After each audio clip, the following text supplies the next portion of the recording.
of top leadership of PMLN was arrested.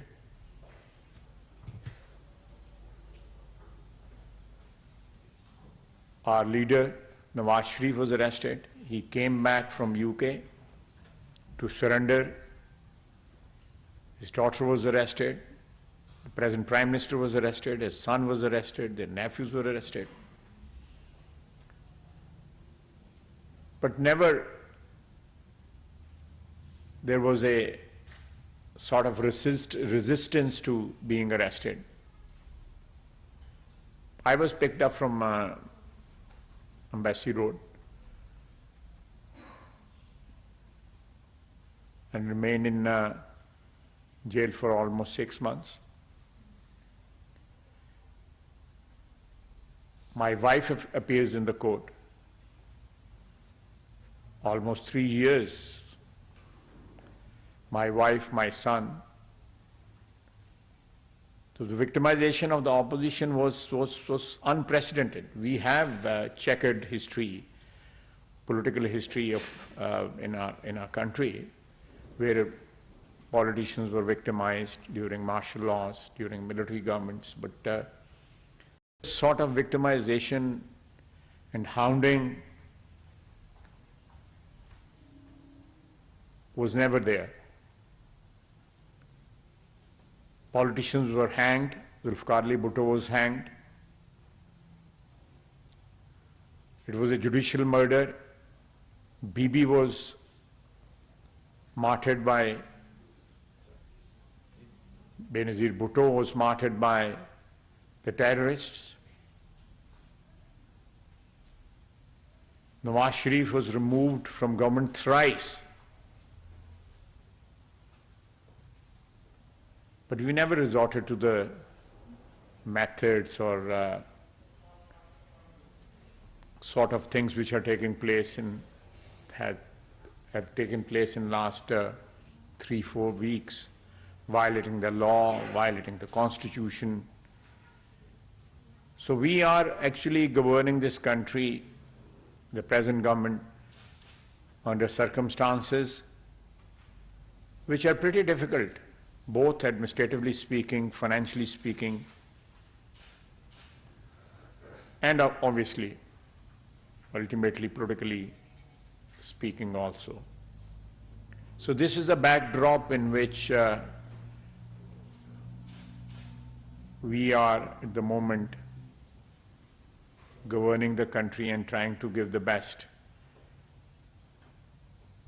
We do realize that the political capital we had when we took over or when we moved the vote of no confidence, over the period it has depleted.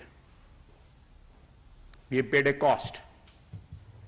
We had the option of, after the decision of the assembly or after the vote of no confidence, to dissolve the assembly and call for new elections. But we were in the middle of a negotiating arrangement with the IMF, and interim government perhaps could not do that as effectively as a government in power, elected government in power. So that was a difficult decision, and we decided to risk our political capital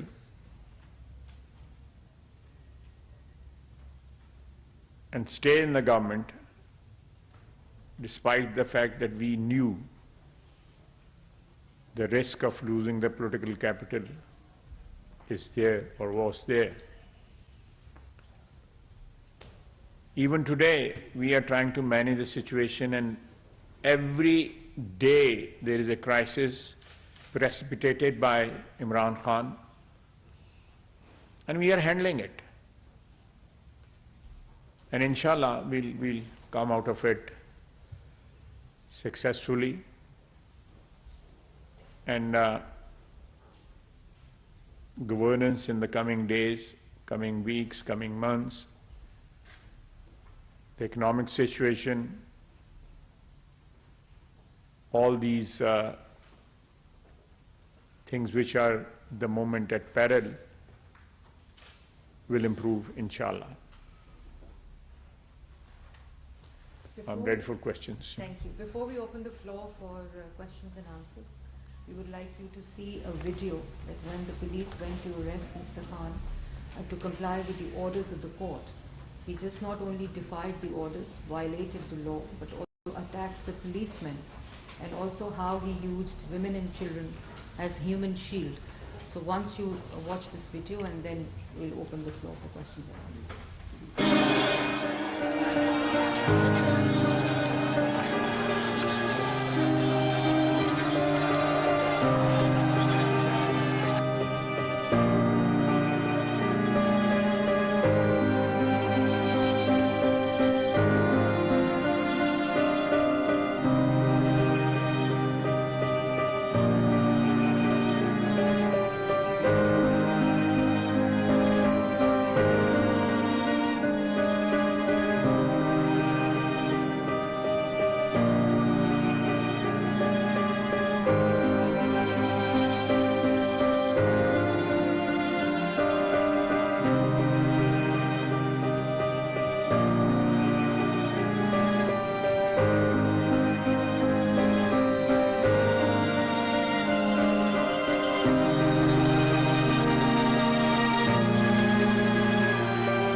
Open the floor now, and I'll just give the names, and you please briefly introduce yourself, your outfit, and then we start the question.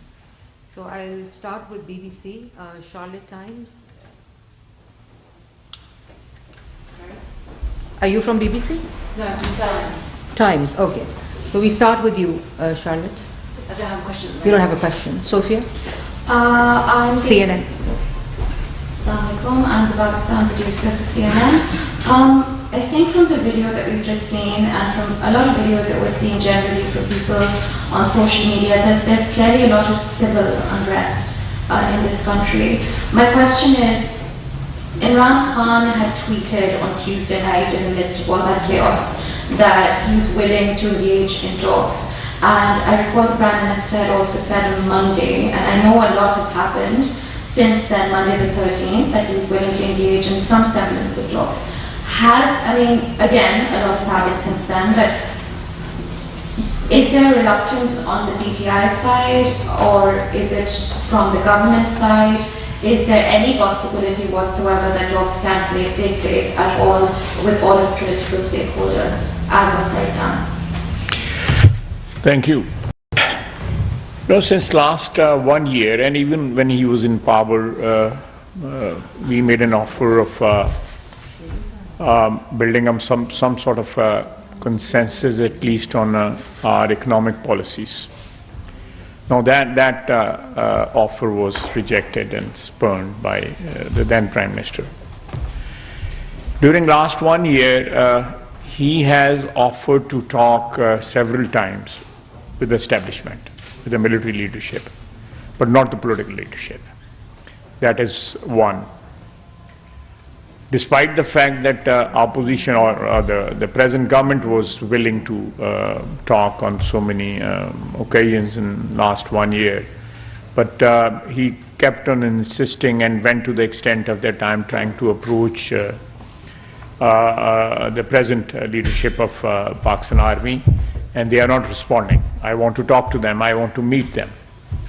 And before that, he spoke to or approached through the President, General Bajwa, met him twice, tried to negotiate with him, even offered him extension for life. It is on record. Despite all that, he has not materially offered anything to the present government for a dialogue or for some sort of negotiations on I'll just add one thing to it. We are ready to talk for the sake of peace in our country, for sake of not for only the present government, but the coming generations, that we must have some sort of consensus on major issues which we are facing for last decades. We are not in favor of a transactional dialogue. We need something which is comprehensive, which covers everything. There are so many issues. One can debate on that and have perhaps a long debate on that. But in short, what I'm trying to say is that a comprehensive dialogue on the problems Pakistan is facing is always welcome. But transactional dialogue, which does not address the issues this nation is facing today, and perhaps the situation is getting worse by every passing day. So these issues, one must realize that these issues should be addressed as soon as possible. Yes. So a comprehensive dialogue, yes. A transactional dialogue, it will be a waste of time. Minister Asif, D&D from National Public Radio. As you may be aware, Mr. Khan has made multiple interviews to Western media in particular to project his point of view of what's been happening in Pakistan. I'd love to just get your responses to some of the claims that he's made. First, he has claimed that the government is seeking to outlaw him, a claim that was echoed, to disqualify him, a claim that was echoed by Zalmay Khalilzad on Twitter. Disqualify him? To disqualify him okay. directly. He also alleges that there's even attempts to kill him or plans to kill him. I would love to get your responses on that. Just on holding the federal elections, is there a plan to hold the federal elections on time? And my final question, bear with me, is are you concerned that the political tensions now could spiral into more extensive or more violent clashes in the coming weeks or months, based on the very videos that you have aired right now? It's a bit lengthy question, you know. Yes, sir. Sorry. Let's hope I can keep track of it. Violence, yes, there is every possibility that this violence can, escalate and get into an ugly situation. We are aware of that. That risk is always there, because Imran Khan is a desperate man. He has demonstrated the violence of the sort which we have witnessed in the last few weeks. This has never happened in Pakistan. Violence has taken place during the military regimes, during General Zia's regime, and before that during Ayub Khan's regime.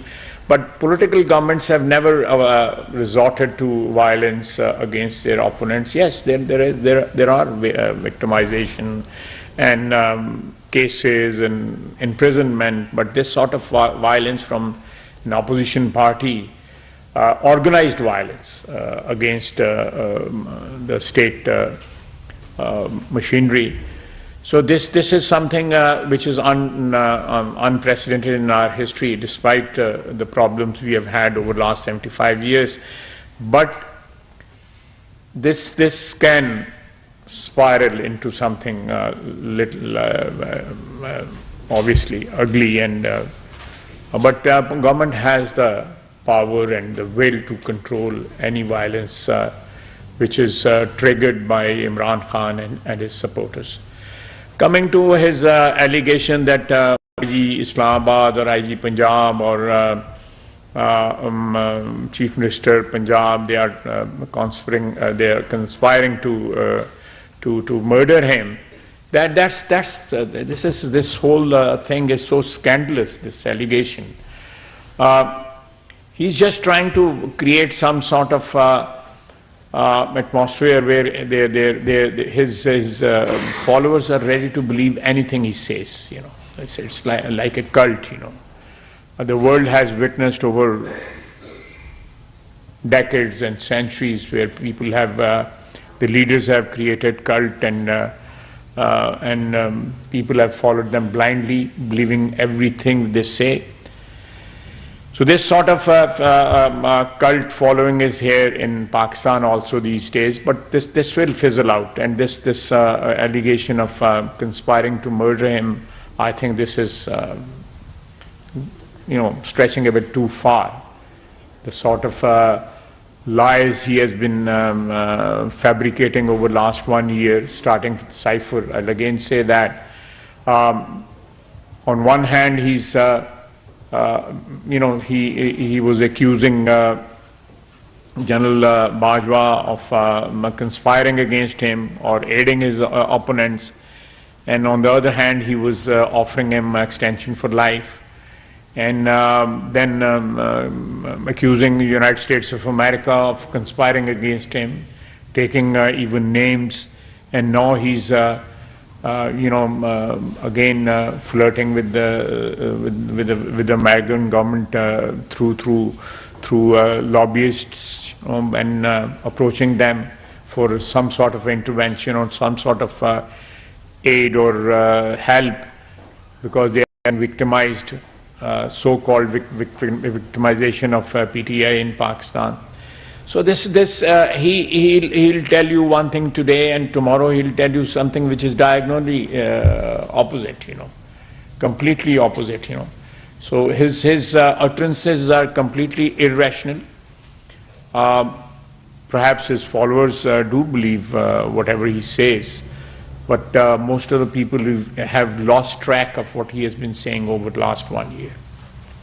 Aijaz, Voice of America. She had a third question, whether the government does plan to hold the national elections.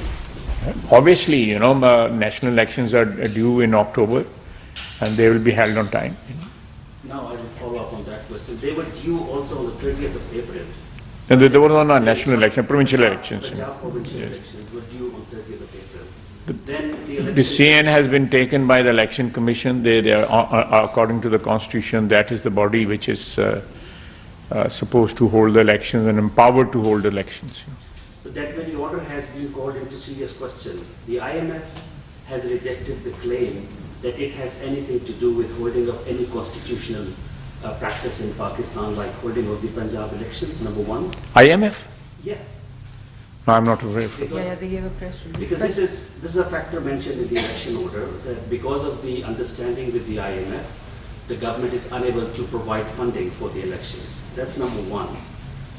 Number two, the prevailing law and order situation was cited in the Election Commission order. And in that order, the briefing about the security was given to the Election Commission on February 8th. And the incident cited in that briefing happened a week later on February 16th, the Jafar Express bombing. So there are serious anomalies in this election order, and you are still defending it.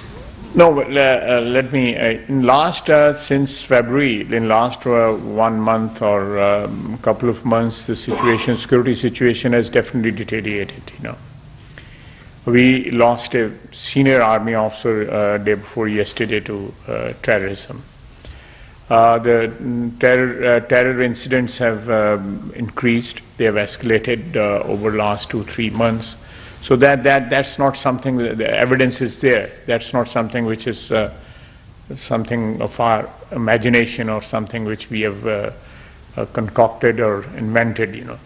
So security situation is there. I'm not aware of but definitely I'm aware of the fact that Ministry of Finance said that under the present circumstances, we are going through some very tough time, financially speaking.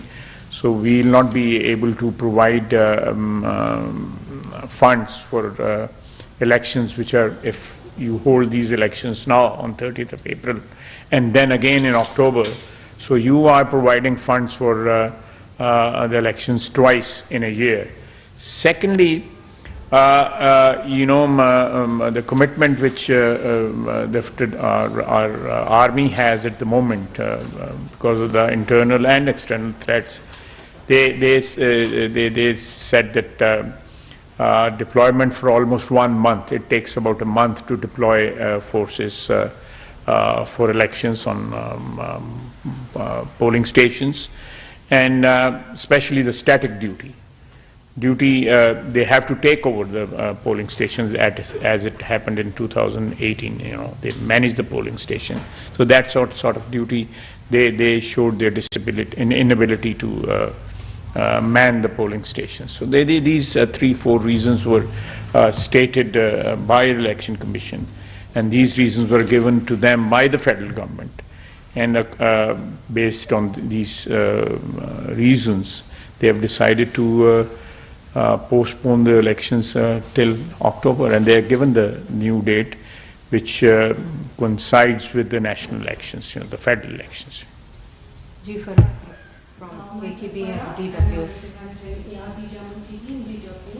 My question is regarding the letter Shiri Mizani has written to the Human Rights Commission. The concern is like in the initial they were like bringing up the cipher issue and all that, and they were against the intervention. But now they are themselves seeking support from the international organizations to intervene and resolve this issue. Where do you see this is taking our country to? Like, this is the right approach? Like, at first you were against their intervention, and now you are approaching them themselves? You can add on to that. Yeah, this says in reference to the letter again. We do see maligning the image of Pakistan as far as the international forum is concerned.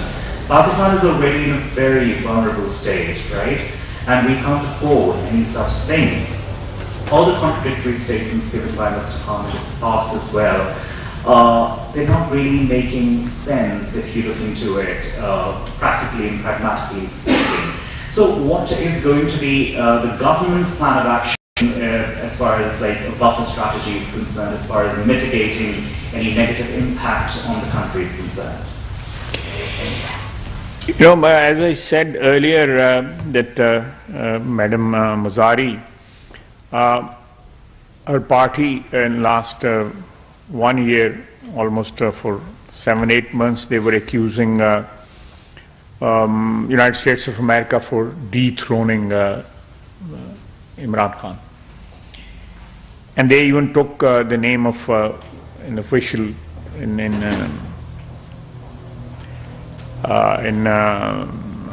the State Department. Actually, I met this gentleman in September in the United States, and he tried to introduce himself to me, that I'm Donald Lu. You are very well known in Pakistan. You don't need any introduction. So there is this sort of attitude. You know, I have the parliamentary career of almost 33 years.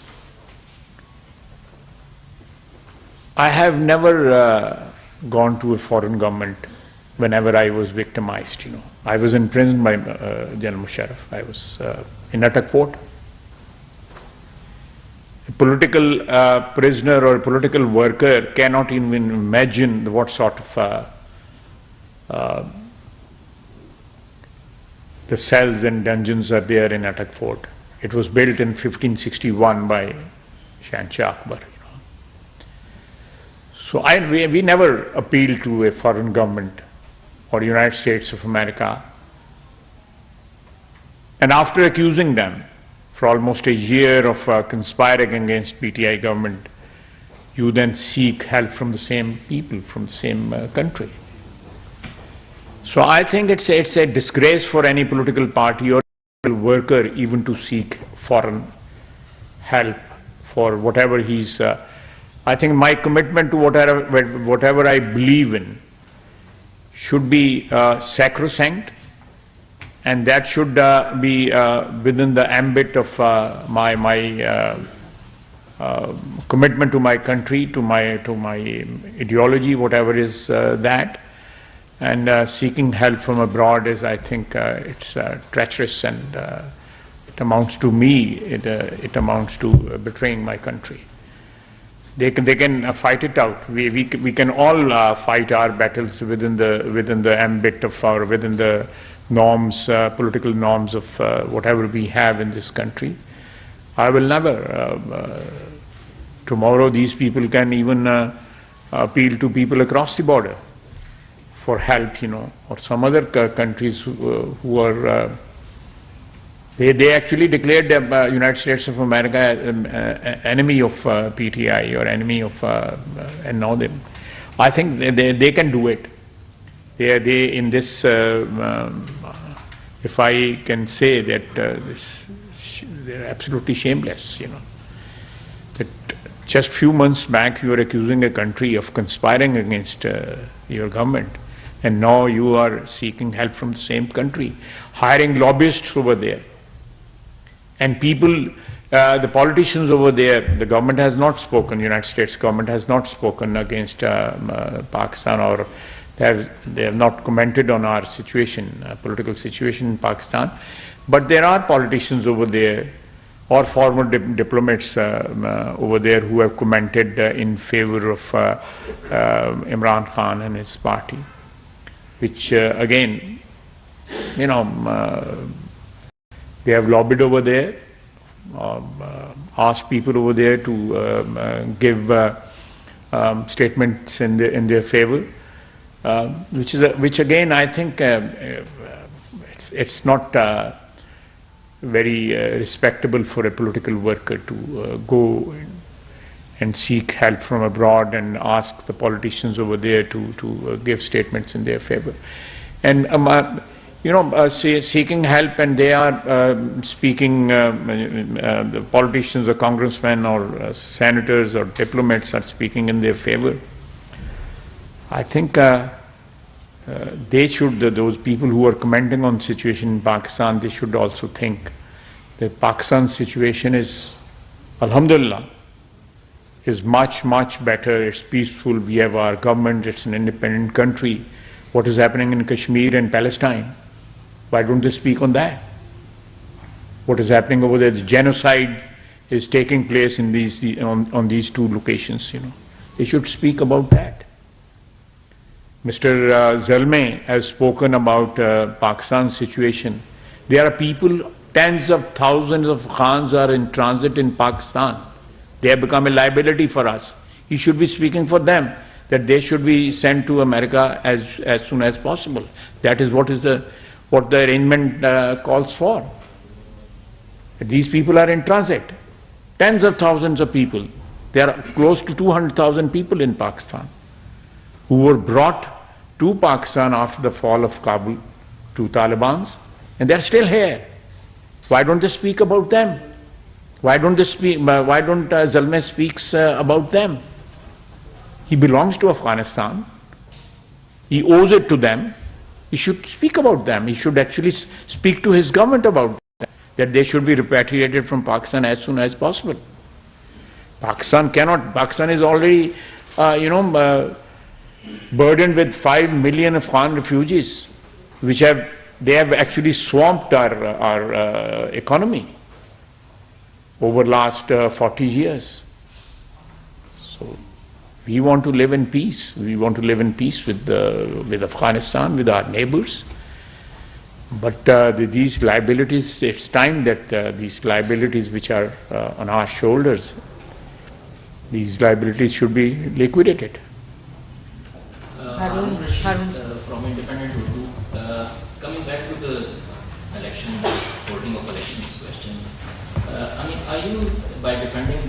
Commission's decision not creating a very bad precedence constitutionally of delaying elections and not holding them within 90 days? And the second question is about this new task force that has been created.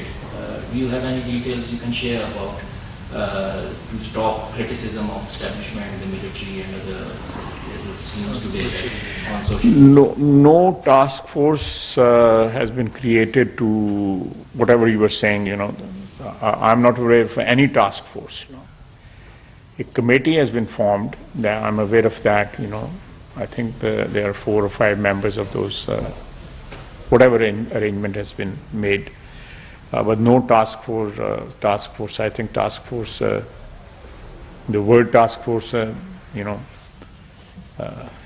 translates into something else, So the other question, we whatever was required by CEC from us, Chief Election, or by the Election Commission, the relevant quarters showed their inability to provide the army for manning the polling stations and providing the funds.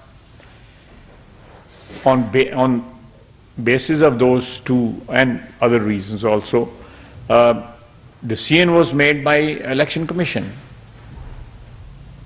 It's a constitutional body, they are independent to make their decision, and I think the elections have been postponed and the new date has also been announced. So I just heard that PTI is going to challenge this decision of Election Commission to postpone the elections. So it now falls in the ambit of judiciary to decide this question. So we'll rest our case, and obviously the opposition also will defend that. We'll defend Election Commission, will defend their, and obviously the federal government. Sir, I'll come back. from NPR. PPM has always demanded that the establishment should be within its domain. And there are critics who believe that in Pakistan, from Bhutto to Nawaz Sharif and Nawaz Sharif to Imran Khan, all politicians have been planted in the nursery of GHQ and then they had fallen out. And now PTI is also demanding that intelligence agencies establishment should be in their constitutional limits. Don't you think that this is an opportunity for political forces to sit and at least decide that, these, whether it is establishment or GHQ, they should be kept in their constitutional limits? Don't you think that... I'm in total agreement with you. I have absolutely no difference of opinion on this issue. But as I said earlier, we are faced with problems, multiple problems, because of our own faults. We are not blaming any Biruni Sazish for that.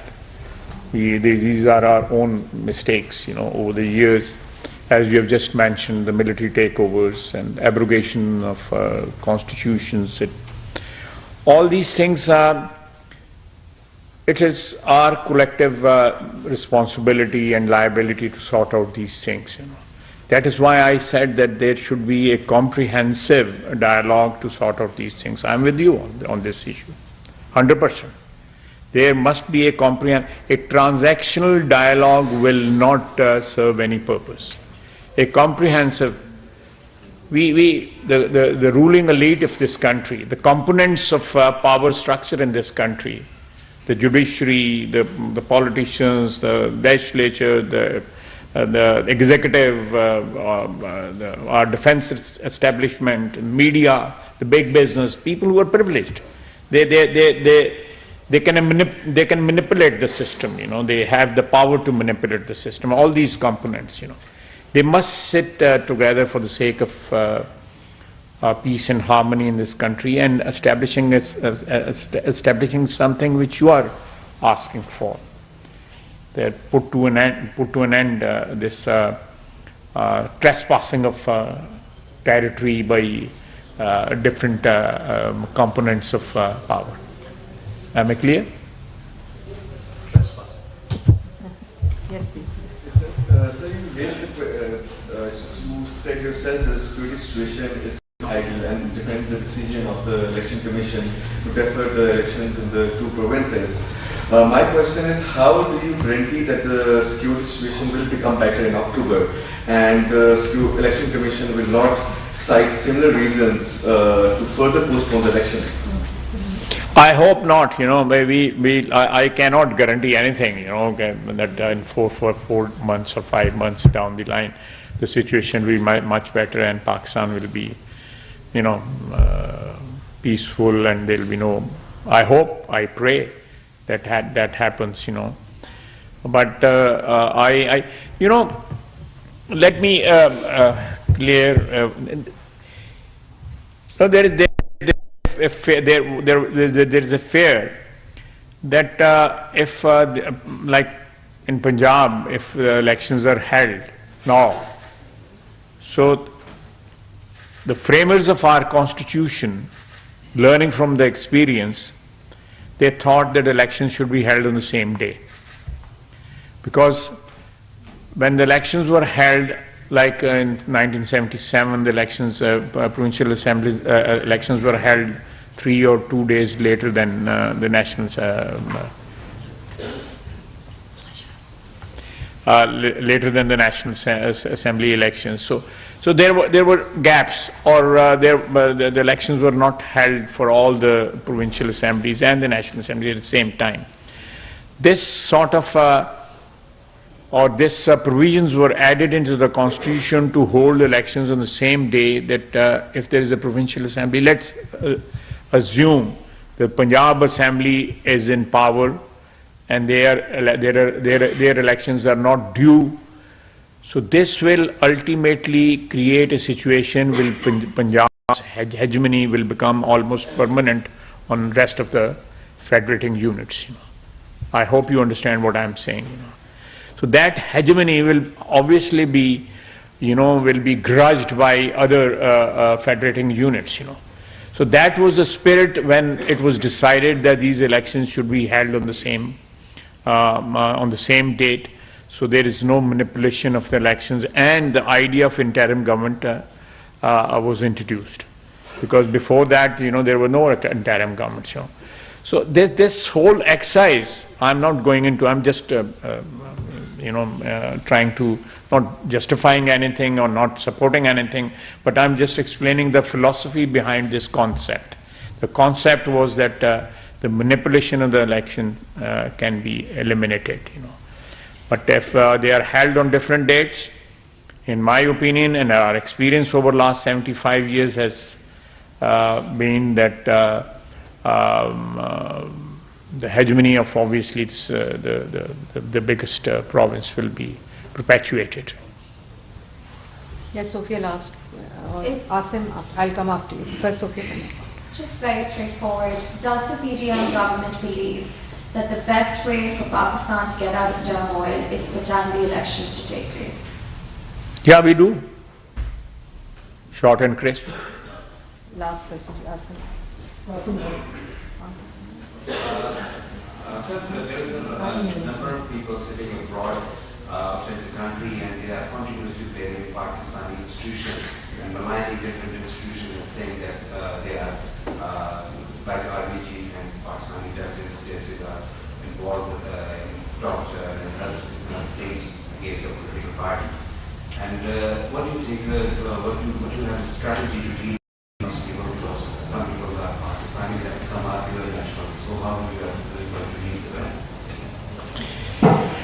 I don't want to speculate anything, but if a person who's a Pakistani and he's living abroad and he's attacking Pakistan or Pakistan institutions, different institutions, I think if he wants to oppose the government, or if he wants to oppose the whatever political culture we have in this country, Pakistan is the place to contest that.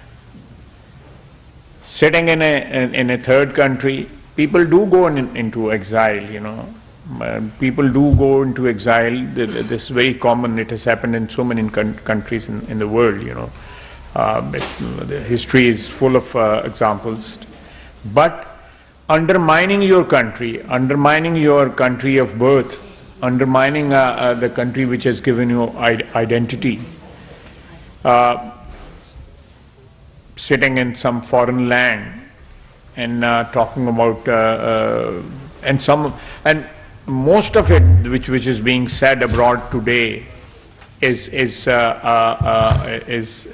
pack of lies, and it is being done on the behest of PTI. It has been funded by PTI. You know what has happened last few days in Washington and London. Pakistan Army and leadership of Pakistan Army was attacked. I think this is the first time in our history that number 1 and number 2 both were appointed to the top positions of Pakistan Army. It has never happened before. Those appointments were also on merit. They were on merit. But this sort of merit was never there or displayed in the appointment of Army Chief and Joint Chief. You know, and maligning a country which is almost perpetually in a situation of war with it, especially when it comes to India, and against terrorism. These are two enemies we have, you know. Everybody knows that we are facing as a result of our effort against Soviet Union in the 1980s and then after 9/11. That is the baggage of history we are carrying. And we are facing even today, the tremors of those days, the things which took place after 9/11 and in the 80s in this region. NATO countries have gone back, America has gone back, but we are still there because it was happening in our neighborhood. So those remnants or those, the effect or the negative fallout of those days is still there. The people are sitting abroad, speaking against our institutions, and speaking against the leadership of Pakistan Army. That's not acceptable. That's not acceptable. And PTI, it was done in PTI gatherings abroad, in UK and in United States of America. So on one hand, they seek help from Pakistan Army. They get sponsored by them in 2018. Their demonstrations, their dharnas and all that, they were sponsored by them. And when they are not power and those institutions, they want to stay neutral, they want to go back into their constitutional role, so then they attack them. They vilify them. That's not acceptable, you know. Not at all acceptable. Thank you very much. Sonia? Yeah. Yes. Sonia Zeli for Radio France International. You talk about the security situation and the fact that the violence might get worse. Is it possible that martial law can be imposed? We heard about that so much this last month. I don't think so, that situation. You know, if you look at the history of 4 army interventions we have had over the last 75 years, those interventions are personally motivated. You have to study the history of these 4 interventions. Ayub Khan, Yahya Khan, Ziaul Haq, and Musharraf. They were all personally motivated. The situation in those years, 58, 69, 77, and 1999, it never warranted for any intervention. Never warranted. The personal ambitions of those people, these 4 dictators who abrogated the constitutions, they were personal ambitions. 1999, when Nawaz Sharif was overthrown, there was absolutely, Pakistan was, everything was fine. In 1958, the elections were about to be held. Ayub Khan took over. In 1969, elections were about to be held. Yahya Khan took over. In 77, elections were about to be held. And Ziaul Haq took over and postponed the elections forever. So there is no link between the violence or civil unrest and takeover of Pakistan Army in our history. There is no linkage. So speculating that there will be chaos or there will be civil unrest and army will take over, citing the example of past takeovers were based on personal ambitions and not for any particular situation of law and order in Pakistan. But we agree that the martial law is made for crisis. The martial law is not based on personal ambitions, right? If a country is in a crisis, the martial law can be imposed, right? This is the purpose of the martial law. No, there are no such constitutional provisions which will allow takeover by army and imposing martial law. There is no such.